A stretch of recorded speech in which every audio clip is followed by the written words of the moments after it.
নবদ্বীপে ইটভাটা জলাশয়ে উদ্ধার যুবকের রক্তাক্ত মৃতদেহ। এক অজ্ঞাত পরিচয় যুবকের রক্তাক্ত মৃতদেহ উদ্ধারকে কেন্দ্র করে চাঞ্চল্য ছড়ালো এলাকায়। ঘটনাটি ঘটেছে নদিয়ার নবদ্বীপ থানার বনিপুর রোড এলাকার একটি ইটভাটা জলাশয়ে। মৃত যুবকের বয়স আনুমানিক ২৬ বছর বলে পুলিশ সূত্রের খবর। মৃত যুবকের ডান কানের পাশে ভারী বস্তু দিয়ে আঘাতের চিহ্ন রয়েছে।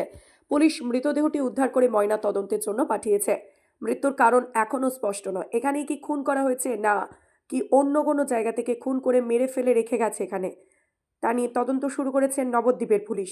একই সাথে মৃত যুবককে খোঁজ ও পরিচয় জানার চেষ্টা চালাচ্ছে। আজ সকাল ৯টার সময় একজন অপরিচিত পুরুষ মানুষের মৃতদেহ আমরা পাই।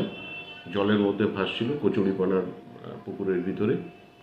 বডি আমরা তুলেছি, এখনো পর্যন্ত ওর পরিচয় জানা যায়নি। বডি আমরা পোস্টমর্টমের জন্য পাঠিয়েছি। কিভাবে কি হয়েছে না হয়েছে ওটা পোস্টমর্টম রিপোর্ট আসলেই আমরা বলতে পারবো। শরীরে কোনো ক্ষত চিহ্ন বা কিছু না, পাওয়া আপাত দৃষ্টিতে কোনো ইনজুরি তেমন পাওয়া যায়নি। প্রাথমিকভাবে কি মনে হচ্ছে, মানে কি হতে পারে? সেটা রিপোর্টটা আসুক, রিপোর্টটা আসলে আমরা ঠিক বলতে পারবো। মৃতদেহটা কি একদম তাজা না বেশি? না, বেশি পুরনো নয়। একদমই সদ্য? তবে আশেপাশে যেটা খবর নিলাম তারা কেউ কিছু জানে না, পাশেই বাড়ি টাড়ি আছে, তারা কেউ কিছু জানে না।